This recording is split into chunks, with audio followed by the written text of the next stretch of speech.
అందరికీ నమస్కారం. నా పేరు రమ. నా ప్రియసఖి 64వ భాగం.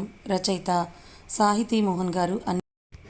అన్ని ఏర్పాట్లు పూర్తి చేసుకుని ఇంటికి వచ్చేసిన సూర్య, ధన్వీలు కార్ పార్క్ చేసి లోపలికి వచ్చేసరికి ఇల్లంతా పిన్ డ్రాప్ సైలెంట్గా ఉండడం చూసి, ఇదేంటి వీళ్ళంతా ఎక్కడికి వెళ్ళారు, ఒకళ్ళు కూడా కనిపించట్లేదు అని చుట్టూ చూస్తూ ఉండగా పైనుంచి అంశ్ మాటలు వినపడడంతో ఒకరి ముఖం ఒకరు చూసుకొని చేతిలో కవర్స్ అన్నిటినీ అక్కడ సోఫాలో పెట్టేసి గబగబా పైకి వెళ్ళారు. వీళ్ళు వెళ్ళి చూసేసరికి పైన ఉన్న లివింగ్ ఏరియాలోని మిడిల్ సోఫాలో అంశ్ కూర్చొని ఉంటే, మిగతా సోఫాలో వాడి అమ్మమ్మలు తాతయ్యలు కూర్చొని ఉంటే, మన గ్యాంగ్ అంతా కూడా కింద సెటిల్ అయిపోయి అంశ్ చెప్తున్న మాటలు విని ఏదో హరికథ విన్నట్టుగా చాలా శ్రద్ధగా వింటున్నారు. అందరూ వాడి మాటలలో మునిగిపోయి ఉండడంతో వీళ్ళ రాకని ఎవరూ గమనించలేదు. వాళ్ళ పొజిషన్స్ని చూసి నవ్వబోతున్న ధన్వి నోటిని తన చేత్తో మూసేస్తూ, ఉష్ ఆగు, మనం మాట్లాడితే వాడు డిస్టర్బ్ అవుతాడు, అసలు వాడు ఏం చెప్తున్నాడో వీళ్ళు ఏం వింటున్నారో మనం కూడా చూద్దామని చెప్పి అక్కడే వాళ్ళకి ఆనుకొని అంశ్ మాటలను చూసి వినసాగారు సూర్య. అప్పుడు ఏమైందో తెలుసా మీ అందరికీ? ఆ బ్యాడ్ మ్యాన్ ఒక ఇంట్లోకి వెళ్ళి ఆ ఇంట్లోని పాపని కిడ్నాప్ చేశాడు. బ్యాడ్ మ్యాన్ తీసుకెళ్లిన పాపని సేవ్ చేయడానికి సూపర్ మ్యాన్ అక్కడికి వెళ్ళాడు. ఆ పాప మమ్మీ కావాలని చాలా ఏడ్చింది. అప్పుడు సూపర్ మ్యాన్ ఆ బ్యాడ్ మ్యాన్ ఏం చేశాడో తెలుసా అని సోఫా నుంచి లేచి నుంచొని పిడికిలు బిగించి గాల్లో ఫైట్ చేస్తున్నట్టుగా యాక్ట్ చేస్తున్న అంశ్ వైపు రెప్ప వేయకుండా చూస్తూ ఉన్న వాళ్ళని చూసి పెద్దగా నవ్వుతూ అంశ్ దగ్గరికి వెళ్ళాడు సూర్య. వాణ్ణి ఎత్తుకొని బుగ్గ మీద ముద్దు పెట్టుకుంటూ, నీకు యాక్షన్ సిరీసే ఇష్టమా నాన్న అని అడిగాడు సూర్య. అవును నాన్న, సూపర్ హీరోస్ డుష్యూమ్ డుష్యూమ్ అని ఫైట్ చేస్తూ ఉంటే ఎంత బాగుంటుందో తెలుసా, నాకు కూడా అలా ఫైట్ చేయాలనుంది అంటున్న అంశుని చూసి నవ్వుతూ, హహా ఇందులో కూడా నీ పిచ్చే వాడికి వచ్చిందిరా, చిన్నప్పుడు నువ్వు కూడా ఇంతే అంటున్న సౌజన్య గారిని చూసి, చిన్నప్పుడు ఏంటత్తయ్యా, ఇప్పుడు కూడా అంతే, ఎవడు దొరుకుతాడా, వాడి మక్కలు విరగ్గొట్టి తన హీరోయిజం చూపించుకుందామా అని చూస్తూ ఉంటాడు. కానీ ఎవరు దొరక్క ఆ ప్రతాప్ అంతా కూడా అమాయకుడినైనా నా మీద చూపించి తన చేతి దురద తీర్చుకుంటూ ఉంటాడు అన్నాడు చరణ్. అది విని, నేను రీజన్ లేకుండా ఏ పని చెయ్యను బామ్మర్ది.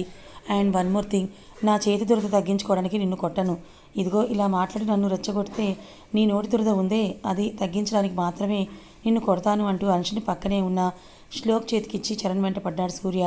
వచ్చిన దగ్గర నుంచి వాళ్ళిద్దరు బాండింగ్ని చూస్తూ ఉన్న శ్లోక్కి చాలా ఆశ్చర్యంగా అనిపించింది. బయటకు వెళ్తే చాలా డిగ్నిఫైడ్గా తమ తమ పోస్టులలో మంచి పేరు తెచ్చుకొని నలుగురిలో హుందాగా నడుచుకునే వీళ్ళు ఇంట్లో ఇలా చిన్నపిల్లల్లా మారిపోయి అలరి చేస్తూ ఉంటే తనకి వాళ్ళ బిహేవియర్ అసలు అర్థం కాదు. ముఖ్యంగా సూర్య తనకి బిజినెస్ ఫీల్డ్లో ఎప్పటి నుంచో పరిచయం ఉండడంతో మీటింగ్స్లో పార్టీస్లో తనుండే తీరు, నడవడిక, మాట్లాడే విధానం అన్నీ తనకి బాగా తెలుసు. కానీ తను ఇంతకుముందు తెలిసిన సూర్య ఇప్పుడు తన ఇంట్లో చూస్తున్న సూర్య పూర్తి భిన్నంగా, అసలు తను ఒక్కడా లేక ఇద్దరా అన్నట్టుగా అనిపిస్తూ ఉంటే రెప్ప వేయకుండా వాళ్ళ వైపే చూస్తూ నించుండిపోయాడు శ్లోక్. వాళ్ళ అల్లరి గురించి తెలిసిన మిగతా ఫ్యామిలీ మెంబర్స్ అందరూ వాళ్ళని చూసి నవ్వుకుంటూ కిందకి వెళ్తుండడంతో తేరుకొని వాళ్ళ వెనకే కిందకి వెళ్ళాడు శ్లోక్. కొంతసేపటికి పరుగులు తీసి అలసిపోయి నవ్వుతూ సోఫాలో కూలబడ్డారు ఇద్దరు. హెడ్ రెస్ట్కి ఆనుకొని ఆయాసపడుతున్న చరణ్ని చూసి నవ్వుతూ, ఇవాళ ఇలా నా చుట్టూ తిరిగి నీ ఎనర్జీ మొత్తం కూడా వేస్ట్ చేసుకోకు, తర్వాత మళ్ళీ నువ్వే బాధపడతావు అని అన్నాడు సూర్య. అది విని అర్థం కానట్టుగా క్వశ్చన్ మార్క్ వేస్తూ సూర్య వైపు చూశాడు చరణ్. అతని చూపులు చూసి చిన్నగా నవ్వి కన్ను కొట్టి తల తిప్పి అందరినీ చూస్తూ, ఇవాళ నేను చాలా హ్యాపీగా ఉన్నాను అని శ్లోక్ దగ్గర ఉన్న అంశుని తీసుకొని ముద్దు చేస్తూ, ఇప్పుడు నా లిటిల్ చాంప్ కూడా నాతోనే ఉన్నాడు, నా సంతోషాలను అందుకే అని అనగానే అక్కడున్న వాళ్ళందరూ గుర్రుగా తన వైపు చూడడం చూసి నవ్వుతూ, సారీ మన సంతోషాలు తిరిగి మన దగ్గరికి వచ్చేసినందుకు ఈవినింగ్ ఒకసారి గుడికి వెళ్ళి ఆ దేవుడికి థ్యాంక్స్ చెప్పి వద్దాం, తర్వాత అట్నుంచి డిన్నర్, అది ఇవాళ ప్లాన్, మీరేమంటారు అన్నాడు సూర్య. అది విని అందరూ ఓ అని అరుస్తూ తమ ఆమోదాన్ని వ్యక్తం చేశారు.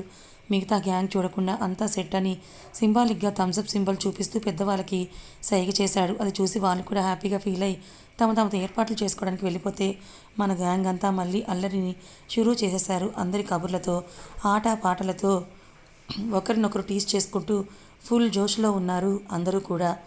అందరితో పాటుగా కిరణ్తో కూడా మాట్లాడుతూ ఎంత దగ్గర కావాలని చూస్తూ ఉన్నా తను మాత్రం మధుని సున్నితంగా అవాయిడ్ చేస్తూ వస్తున్నాడు. ఎప్పుడు తనని ఏడిపిస్తూ అల్లరి చేసే కిరణ్ ఇప్పుడు తనతో ఇలా ఎందుకు అంటి ముట్టినట్లుగా ఉంటూ కావాలని తనని అవాయిడ్ చేస్తున్నాడో, అసలు ఎందుకు అలా ప్రవర్తిస్తున్నాడో ఏమాత్రం అర్థం కాలేదు మధుకి. తను ఎంత కలవాలని చూసినా ఆమెను ఒక అడుగు దూరంలోనే ఆపేయడం చూసి తట్టుకోలేకపోయింది మధు. తనంటే కిరణ్కి ఇష్టమని తెలుసు, అలానే మధుకి తనంటే కూడా ఇష్టమని కిరణ్కి కూడా తెలుసు. అయినా సరే ఎందుకు ఇలా చేస్తున్నాడో ఎంత ఆలోచించినా అర్థం కాక డల్ అయిపోయింది మధు. కృష్ణతో పాటుగా వీళ్ళ గురించి ముందు నుంచే తెలిసిన ఒకటి మాత్రం వీళ్ళ మూగ ప్రేమని ఒకరికొకరు చెప్పుకోలేకపోవడని కిరణ్ మనసులో సిల్లీ రీజన్ గురించి అన్నీ తెలిసిన వీళ్ళ ఎంతకాలం ఉంటారో చూద్దాం అన్నట్టుగా వాళ్ళనే గమనిస్తూ ఉన్నారు. అందరూ అలా సరదాగా లంచ్ చేసి కబుర్లతో సాయంత్రం వరకు గడిపేశారు. ఈవినింగ్ 4 అవుతూ ఉండగా తాము షాపింగ్ చేసి తీసుకొచ్చిన డ్రెస్లని అందరికీ ఇచ్చేసి త్వరగా చేంజ్ చేసుకొని రమ్మని చెప్పి ఇంకో మాటకు తావివ్వకుండా ధన్విని అంశుని తీసుకొని తన రూమ్లోకి వెళ్ళిపోయాడు సూర్య. చేతిలోని కవర్లను చూసి తల తిప్పి పెద్దవాళ్ళని చూడగానే నవ్వుతూ త్వరగా రెడీ అవ్వండర్రా, టైం అయిపోతుంది అని అంటూ అక్కడి నుంచి వెళ్ళిపోయారు.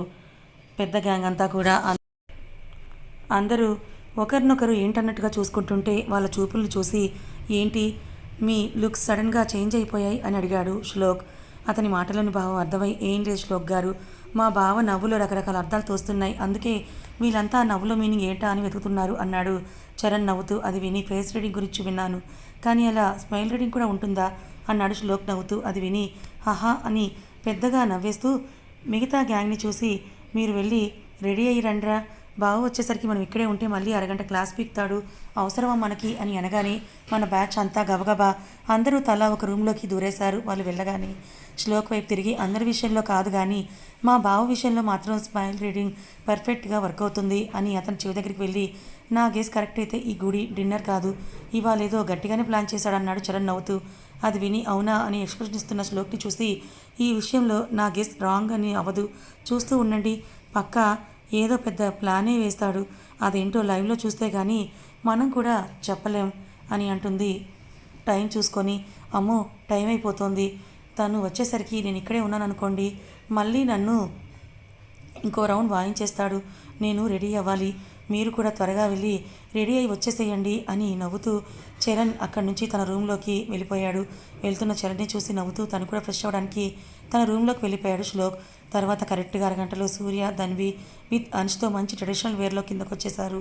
సూర్య అంష్ సేమ్ కలర్ కుర్తీ పైజామాలో ఉంటే సేమ్ కలర్ కాంబినేషన్లో మంచి పట్టుచీరతో సింపుల్ జ్యువెలరీ వేసుకుని అందంగా రెడీ అయింది ధన్వి. వాళ్ళు హాల్లోకి వచ్చేసరికి ఎవరూ లేకపోవడంతో మై డియర్ ఫ్యామిలీ మెంబర్స్ త్వరగా రావాలి, టైం అవుతోంది అని అరిచాడు సూర్య. అబ్బబ్బా అరవకురా వచ్చేసాము అంటూ బయటకు వచ్చారు సౌజన్య, విష్ణుగారులు, ఇంకా మన పెద్ద బ్యాచ్ అంతా కూడా. అందులో మన మగజన్స్ అందరూ పద్ధతిగా పంచికట్టుకుని ఉంటే ఆడలేడీస్ అంతా కంచిపట్టు చీరలలో పెద్ద తరహాగా రెడీ అయ్యి వచ్చారు. వాళ్ళని అకేషనల్లీ అలా చూస్తూనే ఉంటాడు, కానీ ఎప్పుడూ సూట్లో ఉండే శివరంగాన్ని వాళ్ళ పంచకట్టులో చూసి వీరి పంచకట్టులో చాలా రాయల్గా ఉన్నారు సార్ అన్నాడు సూర్య. అది విని నవ్వుతూ ఇంకా సార్ ఏంటి సూర్య, ఇప్పుడు నువ్వు నా మేనకోడలికి భర్తవి కదా, కాబట్టి చక్కగా పెదనాన్న అని పిలు అని అన్నారు ఆయన. వీళ్ళు ఇలా మాట్లాడుకుంటూ ఉండగానే భానుగారు, క్రాంతి కూడా సూర్య తీసుకున్న పట్టు చీరలు కట్టుకొని రెడీ అయ్యి వచ్చేశారు. వాళ్ళని చూసి చిన్న స్మైల్ ఇస్తూనే వీరి వెనకే తన రూమ్ నుండి కుర్తా పైజామాలో ట్రెడిషనల్ లుక్లో బయటకు వచ్చిన శ్లోక్ని చూసి అదిరిది శ్లోక్, నీ న్యూ లుక్, ఎప్పుడు ఫార్మల్ అఫీషియల్గానే చూశాను, ఈ ట్రెడిషనల్ లుక్లో చాలా బాగున్నావు అన్నాడు సూర్య. అది విని చాలా ఎగ్జైటింగ్గా మెరిసే కళతో వెనక్కి తిరిగి శ్లోక్ వైపు చూసింది క్రాంతి. ఆమె అలా తిరగగానే తనని చూసి ఆశ్చర్యపోతూ క్రాంతి నువ్వా, నేను ఇంకెవరో అనుకున్నాను, ఓ మై గాడ్, ఎప్పుడు చూడీస్ జీన్స్లు వేసే కంత్రి మేడమేనా ఇవాళ చీరలో తెలుగింటి ఆడపిల్లలా కొత్తగా కనపడుతోంది, లుకింగ్ సో గార్జియస్ అన్నాడు శ్లోక్. అప్పుడప్పుడే వాళ్ళ మధ్య రాపు పెరగడంతో ఇప్పుడు ఆమెతో కాస్త ఫ్రీగానే మాట్లాడుతున్న శ్లోక్ ఆ చనువుతోని క్రాంతిని చూడగానే తనకు అనిపించిన మాటలు బయటకు చెప్పేశాడు. అతని మాటలు వినగానే అందంగా బ్లష్ అవుతూ థ్యాంక్ యూ సార్ అంటూ అక్కడి నుంచోలేక ధన్వి దగ్గరికి వెళ్ళిపోయింది క్రాంతి. అది గమనించిన సూర్య ధన్విలు ఒకరినొకరు చూసుకొని నవ్వుకున్నారు. ఇంకా అప్పుడే మన మిగిలిన గ్యాంగ్ అంతా కూడా రెడీ అయ్యి కిందకి వచ్చారు. అమ్మాయిలంతా పట్టు చీరలు విత్ ట్రెడిషనల్ జ్యువెలరీతో మెరిసిపోతూ ఉంటే ఆ అబ్బాయిలు మేమేమన్నా తక్కువ అన్నట్టుగా కుర్తా పైజామాలతో సూపర్ హాట్గా రెడీ అయ్యి వచ్చేశారు. వస్తూనే తమ పేర్లను చూసి హాయ్ హాయ్ ఎన్నాళ్ళకి మనకి నేత్రానందం కలిగించేలా రెడీ అయ్యారు మన బామలు అంటూ కృష్ణ, మిహిర్, చరణ్ వాళ్ళ పార్ట్నర్స్కి సైడ్ కొట్టుకునే పనిలో పడితే కిరణ్ మాత్రం తన చూపు మధు మీదకు మళ్ళకుండా కళ్ళను మనసుని కంట్రోల్లో ఉంచడానికి నానా తంటాలు పడుతున్నాడు. వాళ్ళని చూసి నవ్వుకుంటూ ఇంక చూసిన చాలు, ఇప్పటికే లేట్ అయింది, బయటికి వెళ్దాం పదండి అన్నాడు సూర్య పిలుపు తెరుకొని. హిహిహి అని వెరినవ్వు నవ్వుతూ చరణ్, కృష్ణ, మిహిర్లు బయట పరిగెడితే కిరణ్ మాత్రం మధు వైపు దొంగ చూపులు చూస్తూ నుంచున్నాడు. అది గమనించిన సూర్య పద నీకు సపరేట్గా చెప్పాలా అని అనగానే వెళ్తున్నా బావా అని తడబడుతూ వెళ్ళిపోయాడు కిరణ్. వాళ్ళు వెళ్ళగానే నవ్వుతూ పదండి టైం అవుతోంది అంటూ అందరూ కలిసి గుడికి స్టార్ట్ అయ్యారు. 10 నిమిషాల ప్రయాణంలో గుడికి చేరుకున్న అందరూ ముందుగా వెళ్ళి స్వామివారి దర్శనం చేసుకున్నారు. అక్కడ పూజ పూర్తవగానే అందరినీ చూస్తూ నాతో రండి అని ఆ గుడి ఆవరణలో ఉన్న మండపం వైపు అడుగులు వేశాడు సూర్య. అందరూ అది చూసి ఇదేంటి అటువైపు వెళ్తున్నాడు అని అనుకుంటూ తనని అనుసరించి మండపం దగ్గరికి చేరుకోగానే అక్కడ ఉన్న ఏర్పాట్లని అలాగే అక్కడున్న వ్యక్తులను చూసి పెద్దవాళ్ళంతా నవ్వుతూ పలకరిస్తే మన గ్యాంగ్ అంతా షాక్తో బొమ్మలు నిలబడిపోయారు. కళ్ళు నోలు వదిలేసి బొమ్మల్లా మిగిసిపోయిన వాళ్ళని చూసి నవ్వుకుంటూ మిహిర్ కృష్ణల మధ్యలో నుంచుని వాళ్ళ భుజాల మీద చేతులు వేసి హలో మై డియర్ తమ్ముడు అండ్ బామ్మర్ది ఏంటలా బిగిసిపోయారు అన్నాడు సూర్య. ఆ మాటలు విని షాక్ నుంచి తేరుకొని తల తిప్పి సూర్యుని చూస్తూ బావా ఏంటిదంతా, అన్నయ్య ఏం జరుగుతోంది ఇక్కడ అని ఒకేసారి ఆశ్చర్యంగా పలికాయి మిహిర్ కృష్ణ ఇద్దరి గొంతులు. అది విని నవ్వుతూ తననే అయోమయంగా చూస్తున్న మాన్సి అనులను చూస్తూ నా చెల్లిని మరదల్ని మీరు జీవితాంతం ప్రేమిస్తూనే ఉంటారా ఏంటి అంటూ ఇంకా మీరు ప్రేమికులుగా కాదు పెళ్లి చేసుకొని భార్యాభర్తలుగా మారాల్సిన సమయం వచ్చేసింది, అందుకే ఏర్పాట్లు అన్నాడు సూర్య.